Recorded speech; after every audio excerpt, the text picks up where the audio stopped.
Hey everyone, it's Tira with Rent Mason Bees.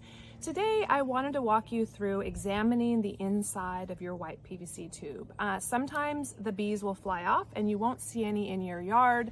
Your nesting block might not have as many holes filled. So one of the things that we love to teach you to do is be a bee science. Go inside and check out the cocoons inside your tube. So you can see my tube.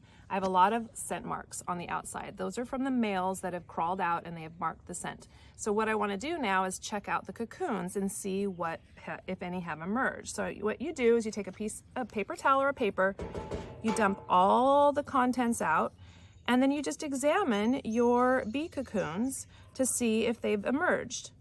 And in this case, it looks like the majority of them have. Now I have a couple here that did not emerge, so I'm going to pull those aside, and in a separate video I'm going to show you how to snip the tips off of those so we can see what's going on in there. But look at this, for the most part they have all emerged.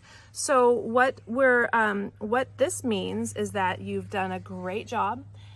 You've released solitary bees back out into your habitat. They're out pollinating, enriching your habitat, and you've helped your solitary bee population.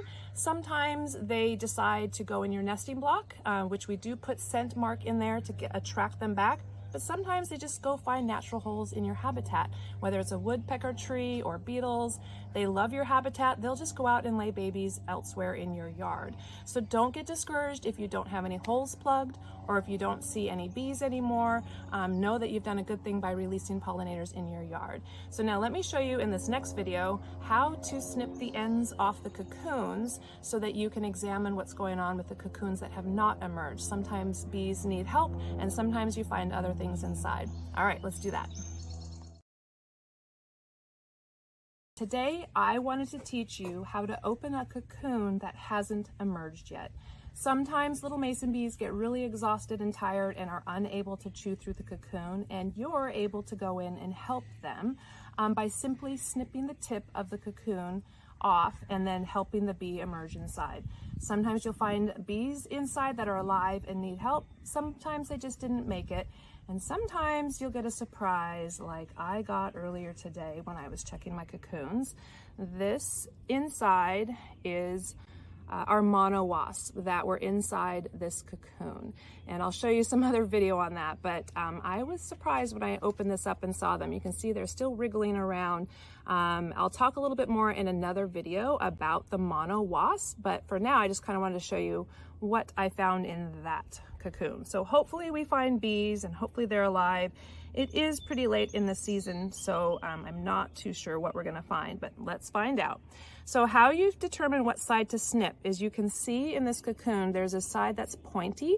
That's called the nipple side. So what you're gonna wanna do is you're gonna wanna snip that side off, not the rounded side, the pointy side like this. So you're gonna take a tiny, I like these little scissors because the cocoons are little and these scissors are little. And you simply take this and you snip the end off like that. And then inside you can see the bee. There is a bee in there. Doesn't look like this one made it, but sometimes if you do this kind of mid-season when you've emerged, all your bees have emerged and you're still wondering why a couple haven't, you can see that this one is not alive, but that's how you go in and you rescue some of the bees. I have a couple here, so let's snip this one. See the tip? I'm gonna snip the tip off of that. There's another bee inside. Again, this is late in the season. Oh, this one's alive.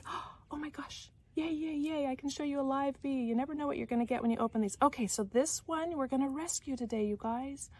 Oh, I'm so happy. Come here, little buddy. Oh, you buzz, you buzz. Oh, you guys. Okay, let me help it get out a little bit more.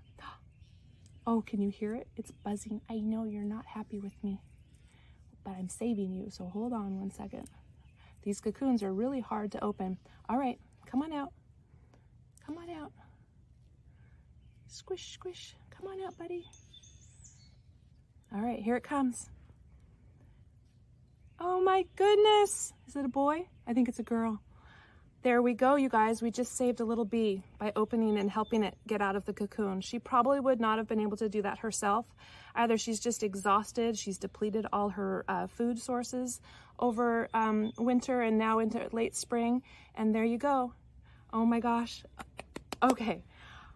that was cool. I wasn't expecting that. I was expecting to open up all sorts of other things. So anyways, that is how you open up a cocoon, by simply snipping the end off with a tiny pair of scissors or a big pair of scissors, but you just snip the end off and then open it up to reveal what's inside. So I'll link more videos down below on the mono wasp, on the harvest, on all of that, and call me or email me if you have any questions. Thank you.